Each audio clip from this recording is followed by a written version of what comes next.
This is India. Its mountains and great plains bound together by a net of steel. The railways, built during British rule.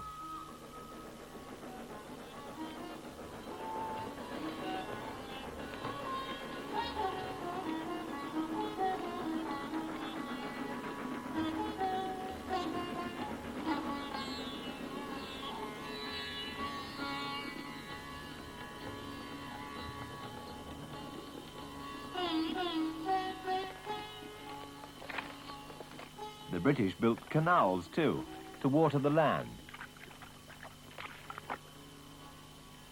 They opened up the wilderness, transforming it into tea gardens and plantations.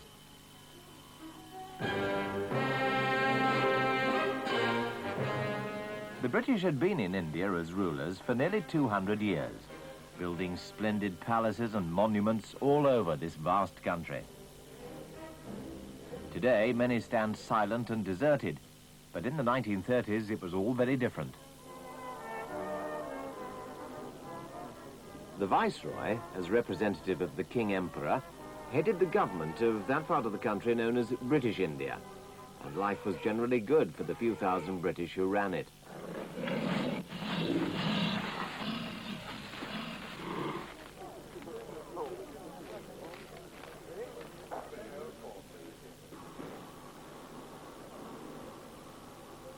Indian princes governed the rest of India, but all agreed to British control over defense, foreign policy, communications and trade. In return, they were allowed to run their own states as they wished. Many were extremely rich, and there were some 600 states altogether.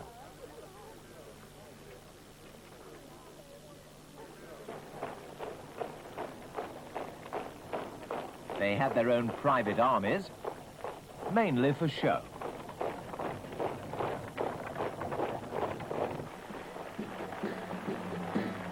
The princes and large landowners were regarded as friends and allies by the British. But life for the rest of the 350 million Indians was not nearly so comfortable. In the country, they had to cope with difficult soils and harsh landlords. Most were very poor.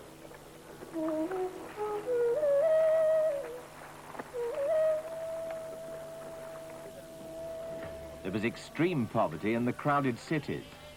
Life was hard for most Indians.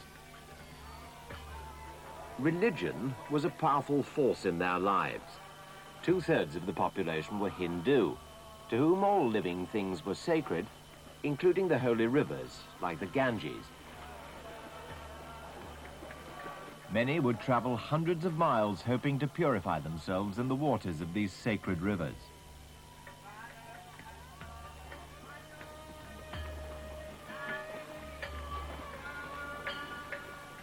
Hindu temples were covered with statues and carvings of their many gods and goddesses.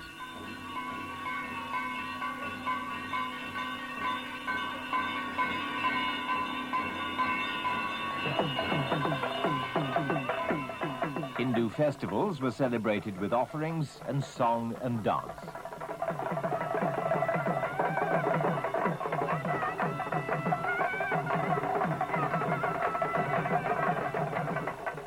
One of the most famous Hindus was Gandhi, a leader of the Congress Party. He stood up for the ordinary Indian. He believed in the value of Indian village life and crafts.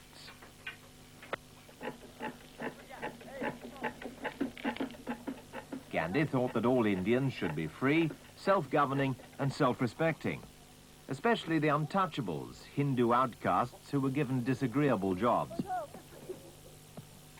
He believed that Indians, not the British, should rule India, and that if they refused to cooperate with the government, British rule would collapse. At that time, salt was taxed by the government, which, as Gandhi pointed out, made it too dear for ordinary people. So, in 1930, he led a march to the sea, where he encouraged people to make their own salt and so avoid paying the salt tax. But he didn't believe in violence. These campaigns won him mass support and put the British on the defensive. Unfortunately, they did often end in violence. In September 1931, Gandhi came to London to attend a conference to discuss India's future. Princes and other representatives from India came too. Gandhi claimed that only his Indian Congress Party could speak for all Indians. The other members disagreed with him, and the conference failed after 3 months of discussion.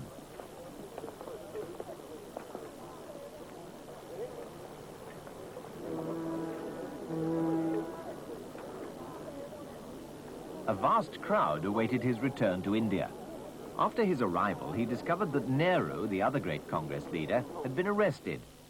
Nehru admired Gandhi very much, but thought he was too old-fashioned in his religious ideas and wrong in his belief in the value of village crafts. Nehru saw India developing as a modern industrial country. Only then could she be strong and independent of the British. Personally, he said, I dislike the praise of poverty and suffering, nor do I appreciate in the least the idealization of the simple way of life. I have almost a horror of it. His audiences heard a different argument from Gandhi's, but Nehru backed him in the struggle for freedom. The British government was determined to be tough with Congress. Time and time again, their leaders were arrested for demanding independence. Nehru himself was to spend a total of 14 years in prison. Jinnah was the other great Indian leader. He was not a Hindu like Gandhi and Nehru, but a Muslim. About a quarter of India's population were Muslims. Unlike Hinduism, which was a purely Indian religion, Muslims not only belonged to a worldwide religion, but had different habits and customs. The mosques where they worshipped were plain and unadorned.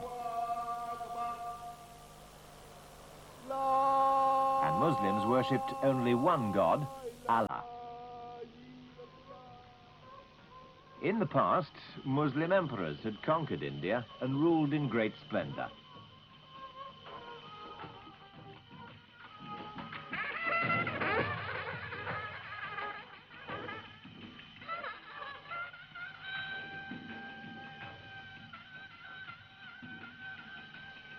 Though most of them had been driven from their thrones by the British, their magnificent buildings were still reminders of past glories.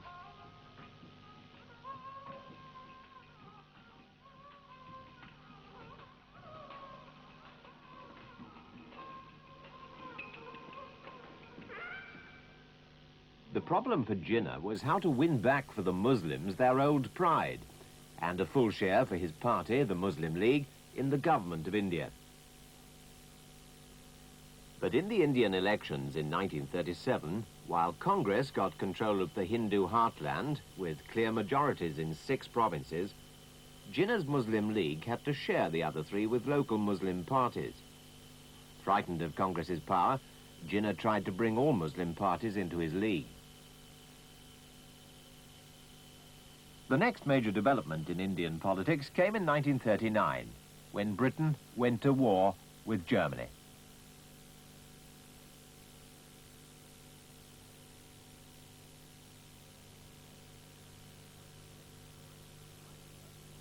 The Viceroy immediately announced that India would fight the Germans too.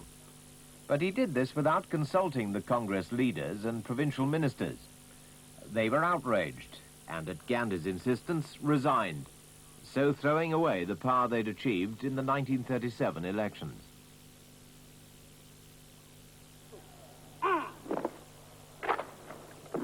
However, the Indian Army remained loyal to the British, and its soldiers fought in many parts of the world.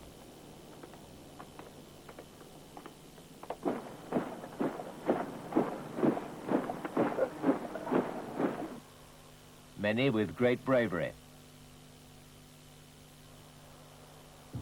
Then, in December 1941, the Japanese entered the war. Their victorious armies swept through Asia, crushing all resistance. The old European empires crumbled. In February 1942, the Japanese attacked and captured the great British base at Singapore. It was one of the most humiliating defeats in the history of the British Empire. Over 130,000 troops were taken prisoner. The war was now virtually at India's doorstep. How would the Indians react? The British minister, Stafford Cripps, came to make sure of Indian support. He offered a share in the wartime government and the right to establish their own constitution after the war, either as a united India or separate Hindu and Muslim provinces. This angered Congress leaders who demanded a united India. They wanted the British out. Gandhi now no longer believed in British promises about independence. Congress called for a nationwide civil disobedience campaign, unless the British left India.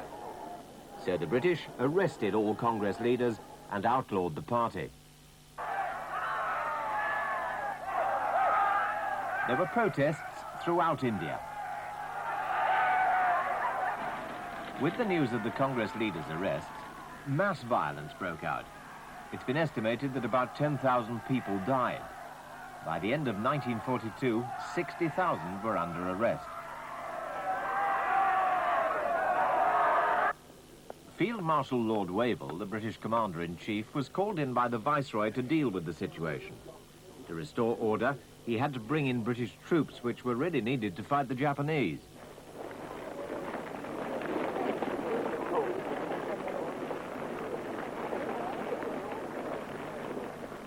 With Congress out of the way, Jinnah now seized his opportunity. He offered to cooperate with the British if Muslims could have their own homeland when independence came. Japanese threat grew. Presenting themselves as liberators, they advanced through Burma right up to the borders of India.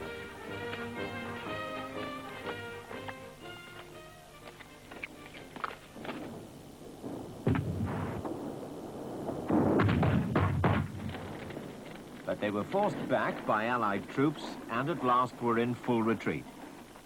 The end of the war was in sight. The British released the imprisoned Congress leaders in June 1945. They were invited to Simla with other leaders by Lord Wavell, now the Viceroy, to discuss a new Indian government.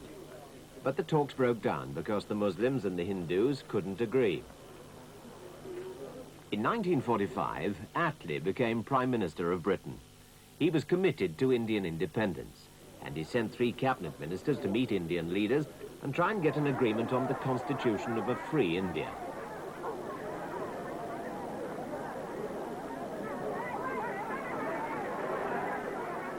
At Simla, they met all the Indian leaders and agreed to the possibility of an independent Muslim state to be known as Pakistan. But yet again, the Indian leaders disagreed on how this was to be done. So the British minister offered them the choice between a united India with more power in the provinces or partition.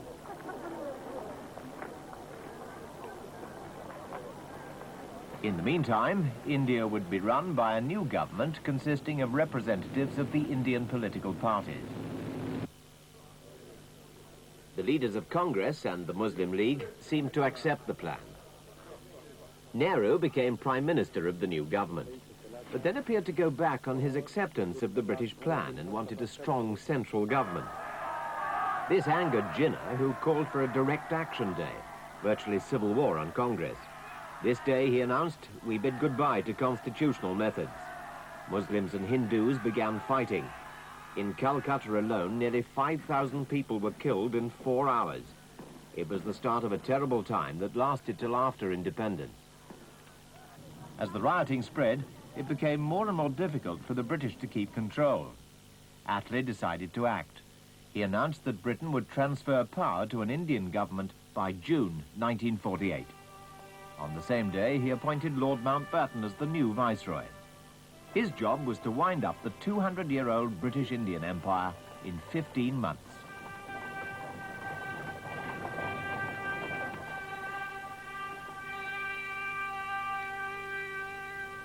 He started by meeting all the Indian leaders and listening to what they had to say. He talked to Gandhi too, even though he wasn't a member of the government.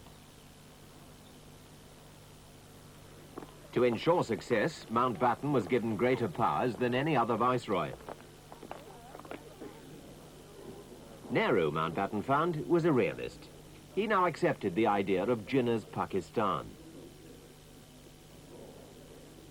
By cutting off the head, Nehru said, we'll get rid of the headache. Against a continuing background of Hindu and Muslim riots, the plan for dividing India was hammered out. Mountbatten realized that his power to control the events by force was running out, so he advanced the date of independence to August 1947. In June, the plan was accepted at last by all the Indian leaders. Everyone had had to make a compromise, spurred on by Mountbatten's skill and charm. In my opinion, that plan provides the best... On the 14th of August at Karachi, the Mountbattens attended the inauguration of the Dominion of Pakistan.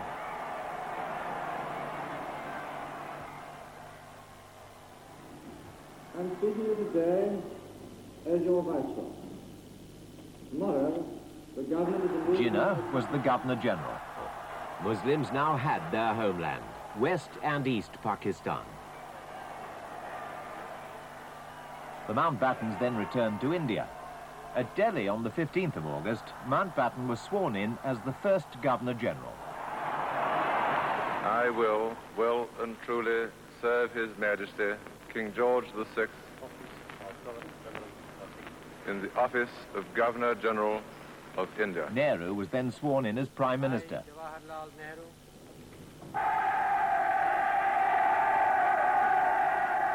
At last, Nehru had achieved what he and other Congress leaders had struggled for so long, independence. But behind the celebrations lay the problems of a violent partition in the Punjab and Bengal, which was to cost 500,000 lives.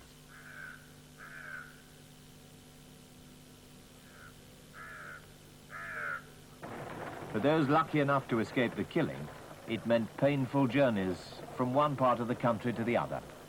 Muslims leaving India and Hindus fleeing from Pakistan. 1948 was to be the year of the refugees.